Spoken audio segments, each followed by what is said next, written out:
Welcome again, friends. It's wonderful quotes. It's a fantastic topic that I'll be covering in the next 30 minutes. So as we can see from what Swamiji was saying here, and I highly recommend this book, Money Magnetism. It has another name to it. I can't remember at the moment, but it's the same book. But basically he's saying that our wealth comes from our energy and our consciousness, our willingness, our openness, our dynamism, our magnetism, and all of those combined become a great magnet to draw to us what we need. And that wealth isn't only money. People think, oh, it's money, or my wealth is my home, or my wealth is my car, or my wealth is all the things I have in my house. But really, the truest wealth is to have God in your heart, to have His smile on your face, to have His consciousness within your own consciousness, to have wonderful guru bhais, friends, opportunities that come into your life, to have inspiring thoughts and ideas and inspirations. Maybe you would want to write books or write music, or it's the greatest wealth is the ability to draw into yourself as a channel great inspiration to share with other people. Whatever area it's in, it could be in your work, it could be in, as I said, music or teaching or yoga or a variety of things, or your relationships. And Master had a great axiom that I think we should keep in mind. The greater the will, the greater the flow of the energy. The greater the flow of the energy, then the greater the magnetism. So the greater, when we did those exercises today, we could feel our will was drawing in more energy. The greater the will, the greater the flow of the energy through the brain, through the body to magnetize you. The greater the energy, the greater flow of energy, the greater the magnetism. The more magnetic you are, the energy shining through your eyes, your face is magnetic, there's an aura of light around you. And the greater the magnetism, the greater the inspiration. And I would add to that, the greater whatever you need, the energy for whatever you need to come to you, the greater that is. And so as we think about prosperity, first of all, let's not think of it as just money. Let's think of it as our whole consciousness, our whole life. And we are creating that, as Swamiji so beautifully said, through our own draw, through our own magnetism, through our own, really, we create prosperity through our attunement with God, through our upliftment to be able to allow God to flow, His energy and thoughts and ideas and opportunities to flow through us to know what we need to do to make our lives more prosperous. The type of energy I'm speaking of is an expansive energy. It's not selfish, that I get it for me. I need this for myself. I need more clothes for myself or whatever. But the energy that Master was saying, talking about greater the will, greater the flow of the energy, is energy that's it's expansive. It reaches out to others. It's compassionate. It's loving. It's joyful. It's a high vibration. That's the kind of energy that flows through you as you meditate, as you do the yoga practices, as you do Kriya Yoga, as you serve, as you chant, as you come to satsangs. Your actual energy and vibration begin to change. And that becomes more outward to others. Of course, you can gain a deep reservoir within yourself, but the energy that's flowing out to the others that's really your prosperity, is the joy that flows through, the light that flows through, the vibrations, the love that flows to others. I remember when I first went to Ananda village, I was just really struck by the amount, the degree of energy that the people had. And I was on a very low level of energy compared to them. I mean, they were racing from one thing to the other and serving, doing this and doing that, and working for long hours, serving for long hours, and meditating for long hours, and chanting for long hours. And I was on the minimum plan, just whatever I could get away with. But I noticed how much energy it took to be effective, how much energy it took to do something well. And Swamiji all along taught us how to put our full energy, full force, 100% into any project, anything that you're doing, to be able to draw the maximum from that into your life, whatever was needed from that project. And if you put out energy in that way, everything you need will come to you without you identifying, well, I need this, I need that amount of money, and my bank account is low, and my car broke down, and whatever. If you could come at it with the full force, all the energy that you need will be there, and the ideas, and I found that help. People come in with ideas, people come at different times to help with different projects that are needed. And Yoganandaji said, speaking of energy, that if I needed a job, I would shake up the whole world to get that job. I would look at the newspapers, go to places, talk to people, pray about it. You don't sit on the couch and say, I need a job. So it's a full force energy to make yourself into a magnet, to draw to you what you need. There was a time when Master, he was wanting to go on a lecture campaign, which he did often, and he needed money for that. He went to his secretary, who was, O ye of little faith, you could say it, and Master said, I'm going out on a tour. And the secretary said, well, I don't know how you're going to do that. You only have $200 in the bank. And Yoganandaji said, well, I'm going. So, and so he said, Divine Mother will help us.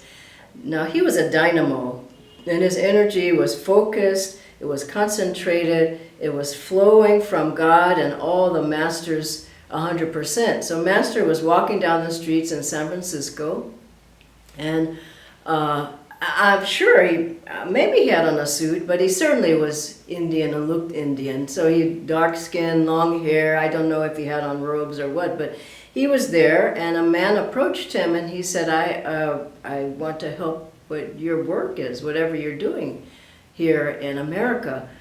And Master said, you don't know who I am. And he kept walking. I think he was just testing Divine Mother. And the man said, yes, I know who you are. I know from your eyes. And what a beautiful answer. I know from your eyes. Like, I know from your energy level. And the man pulled out his checkbook and he wrote a check for $27,000 to Master's work. Now, how many times did that happen to you? But he had the full faith and the full energy and the full will to draw what he needed for God's work. Another time, Master Yoganandaji, he saw the headquarters that he wanted to make Self-Realization Fellowship. He saw it in a vision before he even came to America. So when he ended up on that land, he knew that was the place that was going to be his. So it cost $65,000, and that was a lot of money then in the early 20s. I think in 1925 he was able to get the place. And so he said that he was so sure of it. I mean, I absolutely love positive thinking. I mean, with a foundation under it. But he brought all of his Southern California students onto the property, and he announced to them, without having a penny to buy it yet, he said, this place is yours. And he had full faith that Divine Mother would help him. And so they had a program there, and then Master started working. He was an avatar, but he himself started working towards the goal. And he said he started to, some of the students said, my God, because it was $65,000 initially, he said, my God, it'll take you 20 years to get that amount of money. And Master said, 20 years for those who think 20 years. 20 months for those who think 20 months. And they wanted the money within 3 months. He said, 3 months for those who think 3 months. And he worked towards it, and at a certain point he said he was talking to Divine Mother. Oh, at a certain point he was about to sign for that $65,000 on the contract, the deal, and he said, Divine Mother held my hand. She froze my hand because she wanted to give it to me cheaper. So I think a week or 2 days or something later, the man brought the price down to $45,000. And so Master worked at it. I mean, the thing is, you can't just say, I need it, give me to somebody, give it to me. You have to put out the energy. And the greater the will, greater the flow of energy. You have to make it happen. Be dynamic. Be positive, be energetic, and be enthusiastic. And make it happen with your own openness, of course, attuned to God, asking if this is right for me. Please allow it to happen. And so Yoganandaji, he said he was battling with Divine Mother. He said, I said to her, how do you plan to give me that money? I just love that. I mean, he was so sure of it, that she was going to do it, but he asked her, how do you plan to do it? He was just interested. How was she going to do it? And then he said, Divine Mother likes to keep my life interesting. And I would say that for all of us. Surely my life is very interesting that way. It's like she takes you to the 11th hour often, but then she comes through. I've never, in the 40 years I've been on this path, felt this time Divine Mother let me down. This time the masters didn't respond, not one time. And so finally all the money came in for the property, and the property became, Self-Realization Fellowship Masters headquarters. And Swamiji writes in the New Path, the drama was over and the place was theirs. And I think people are afraid of drama. I mean, drama happens. Life is. And if you're afraid to try anything, nothing will ever happen. So I think we have to put ourselves out more and say, Divine Mother, here I am. If you want this to happen, I'm a channel to make it happen. I'm willing to make it happen. I will work to make it happen and use my own but God-given will, power to make it happen. So I want to go over some things that will help you in prosperity on all levels. The first is, I would say, serve other people. In your mind, change the thought of I'm getting everything for me. I go to work for me. I get my paycheck for me. I got my house for me, I got my car for me, this is just too much selfishness. We have to begin to think of other people. Swamiji said he had a relative who he said to them, what a waste to have so much money and spend it all on yourself.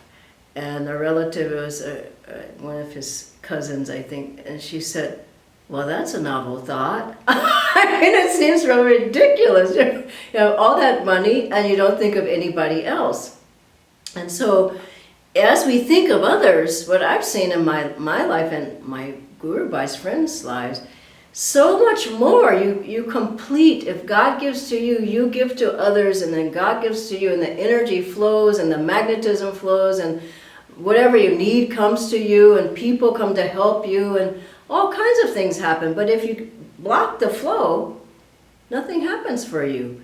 And your energy goes down because you're not serving. Energy is not flowing through you to other people. Your income goes down. Your prosperity goes down. Your friends, number of friends, the job opportunities, the solutions, the inspiration, it all begins to dwindle. First thing, think, how can I help others? I get up every day thinking, Master, how can I help other people? And just have a prayer, just one thing a day where you're helping other people. And we have, through Paramahansa Yoganandaji Trust, we have a work in Vrindavan with the widow mothers that we've had going for a little bit over a year. And so at Christmas time and Yoganandaji's birthday, particularly every year on Master's birthday, I think it's such a touching thing to offer. At least once a year, give to some charitable cause, if not much more regularly.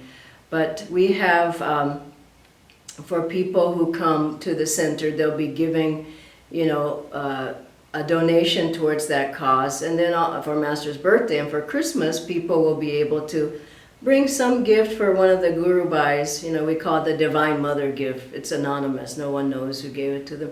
But also they bring another gift, a charity gift that we give to anybody. We'll have a big box. We'll give it to people who are in need.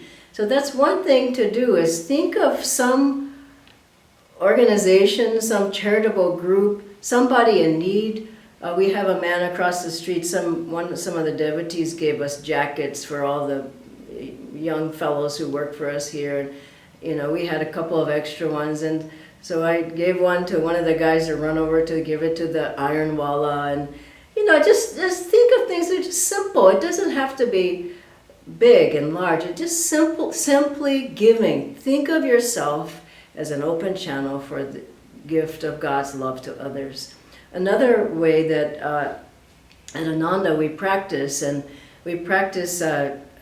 monthly, we call it a tithe, and I don't know if that people do that here in India, but some monthly donation to a spiritual organization, and we give 10% of what we earn just to God, not saying I want you to build this, make this, build that house, whatever, but it's giving to Divine Mother. It's another way to help in the flow of giving. Another thing is when I receive something that Divine Mother has given me, I bought it myself or whatever, I always try to give something out, give back, give other things instead of, I remember once I was visiting my mom and this was some years back, and I went in her closet and she had so many pairs of shoes. I said, Mom, why do you need all these shoes? It was like 40 pairs of shoes or something. And I said, you need to clean this out and give these to other people who will be wearing them. I said, don't talk to me about yoga right now. But I mean, look at your house, look in your closet. Have the energy moving. If you can keep things moving, there's a better flow there. Vastu-wise, it's got to be the right thing to not hoard and keep things there that don't, that you can give to other people. And another thing is giving of your energy in this way. When we started our group, our center here in Gurgaon, we needed everything. And everybody, all the members came forth. Some people brought cushions for the meditation, some people brought the lights and the fans and everything. But it made it a group effort, and a wonderful energy was created. And the second thing I would like to go over is not to cut corners. If you cut corners, people think, well, if I just, over here, I'll cut this corner and I'll cut that corner, then I'll have more money. Well, I don't really think that works, particularly in the long run. I remember a fellow who was living with us in the ashram, and he went for a job interview, and the boss said it was him and another man, and they both got the job, but she said, tell me how much you made at your last job, and I'll give you that much at this job. And so our guy, because I was talking to them, he was in one of the classes, and I was saying, don't be dishonest. So he said, okay, he's going to try it. So he said how much he made at his last job, and the other guy completely lied and said he made double what he made his other job. So our guy got a little amount that he said was honestly what he made, and the other guy got twice as much. So our guru bhai comes home and he's all upset. See, I told you that doesn't work now. I got less money than him. And I said, do you think that's the end of that story? I said, you just wait. That has to have repercussions. Something has to happen. And lo and behold, within 6 months, they fired the guy. Our guy gets promoted. He gets a big raise. Because where there's dharma, there's always going to be victory. Another thing, I have some other things to share with you. I could talk about any of these topics for a long time, but I want to get the points in. Another thing I wanted to mention is how Swami Kriyanandaji, he always trained us in all the places I went to not to have a poverty consciousness, no matter how much or little you have. And you can imagine starting Ananda around the world. We didn't start with a lot of money. I remember when Swamiji said to me, go start something in Africa, and he never said how or with what. He just figured you would figure it out. Same with Australia, same with Italy, various places. But I always saw that as I tried, Divine Mother came through and she helped with those things. And so And I remember times when Swamiji, and it's a very subtle point, I hope you understand this, Swamiji would, I know he was training us and he was testing us, but he would come, like when we lived in Italy, and we were making, I don't know, $20 a month or something like that. Even less. At the beginning, I mean, we were making nothing for so long. It was just completely volunteer work. And Swamiji would come, and then, you know, he would always want to take us out somewhere. And of course, we weren't going to allow him to pay. So we would take our little $20 and we would go there. But you know what I noticed? And I'm just so glad I learned this from Swamiji. It was such a gift. Because no matter what we had, he would make us stretch that. Stretch our consciousness to say, that's not who you are. You're a great soul inside. Your mother is the Divine Mother. She can give you anything you need. Don't worry. He tested people, and the people who never went, when Swamiji said, okay, let's go, and we'll go out and have dinner, and people were going, can't I spend my salary on dinner? This only have $20. And every time I went, every time I said, I don't care how much or how little, I'm going and I'm going to pay for Swamiji. I mean, not by myself, but we all pay for Swamiji. Swamiji would say, you can't afford to pay for me. And I would say, yes, I can. But it was a test of, are you limited? Are you in poverty consciousness? Or are you free? And I learned that from over many years of going with Swamiji, and you know, and then if we couldn't afford it, he would, you know, he would help. But the point I want to make is the people who never went, they never expanded. They weren't happy. They got out of tune. That's what I said. I mean, I wanted to sit at that table with him. I didn't care if I had to borrow the money, because I knew he wanted us to be there and he was teaching us a lesson. And I remember one time was sort of even more humorous, that we went to an art gallery and Swamiji bought, this was in Italy, in Capri, and Swamiji bought like a lot of paintings for the Cristo Hermitage in America. And he was so excited. I mean, it was like he just loved the paintings by an artist named Dhyana. And so there were maybe 6 or 8 of us, and he said to everybody, you all must buy a painting. I said, I can't afford a painting. And he was so happy about this and just telling everybody, you must get your painting, and which one are you going to get? And I'm not getting a painting. So I honestly, my painting I'll show you this for size. It was half of this size. It was my painting. Swamiji had huge paintings, all various sizes, and I think this is better to show you. This was the size of my painting. And so then Swamiji went around to everybody, let me see your painting, I see your painting, and everybody got the size they could. He got to my painting, he says, what is that? That's not a painting, and you can't even see it. I said, well, Swamiji, that's all I can get today. He says, get something. He just get a painting, I'll help you.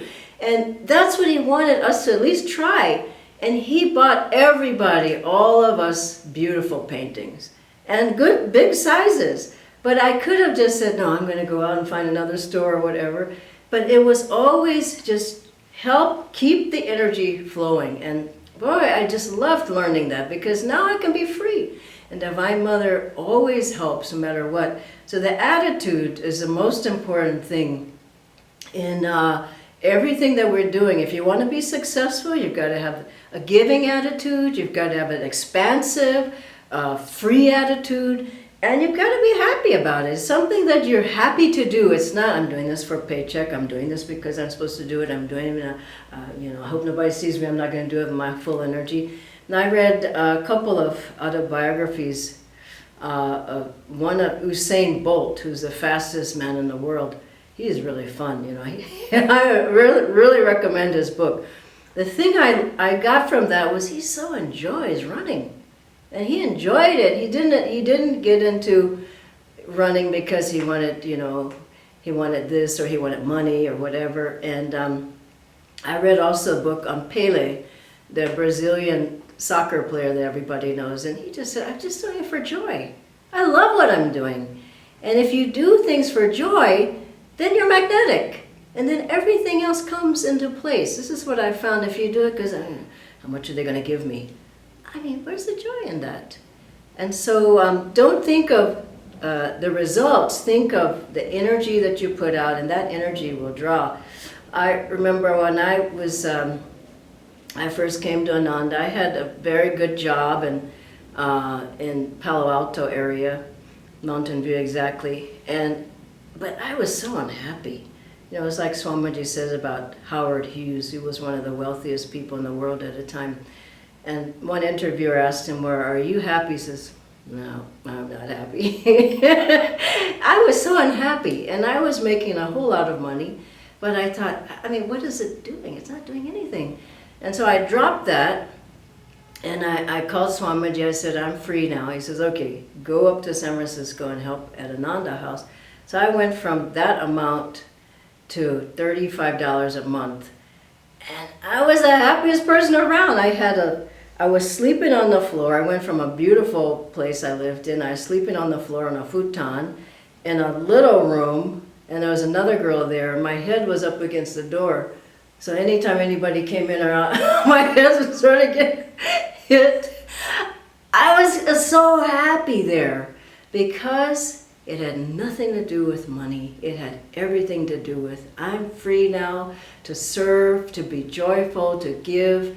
And in that way, it's been 40 years now that I've been able to serve my guru without being attached, without saying I have to have this or where's my salary or whatever. The last thing I'll go into is having faith in God. There's a great story that I heard Swamiji tell even today as I was studying for this. And he talks about Swami Ramdas, who came from India to America. He lands up in San Francisco Harbor, and you know, just as they were about to debark from, you know, the ship, a man comes up. He says, "Where do you have funds for your trip here?" And he says, "Oh no, not really." And he says, "Well, do you have any friends here?" He says, "Actually, I have one." And he said, "It's you." And that man ended up sponsoring Swami Ramdas's full lecture tour because he was so childlike and open that he knew Divine Mother would help him in one way or another. And he was attuned to God, though. That's the thing. If you have that attunement, then Divine Mother will help you. And Swamiji said so beautifully, Master said this, don't be a beggar, begging, I gotta have, why don't you, you know. And Swamiji said, do things with God, with Divine Mother. We're doing this together. I'm doing this with you. We're going on vacation together. Where would you like to go? When I take my days, my free days, I said, Master, what do you want to do today? We're going out together. And Swamiji told a story when he had just finished writing The Path, the first edition. And he wanted to go somewhere to celebrate with Divine Mother. I just think that's so sweet. So he went and he found a hotel. He didn't have that much money, but he wanted to celebrate.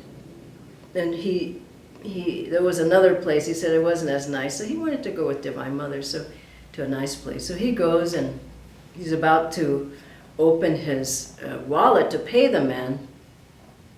And they were talking a little bit, and the man says, no, don't pay me. And Swamiji said, well, I'd rather pay you, now. He didn't want to say because I don't have much money, I might not be able to pay you later. He says, I'll pay you. The man said, no, don't pay me at all. I mean, how many times has that happened to you? And then Swamiji said he went for his meal, and the man is talking to the man at the restaurant, the owner, and he says he goes to pay his bill. He said, no, don't pay me. I like you, is what he said. And it's so sweet when you offer everything to Divine Mother instead of holding, waiting, hoping. And I think I'll leave you with this story. I think it's the best one on faith in God and doing things with Divine Mother. The two penniless boys in Brindaban story.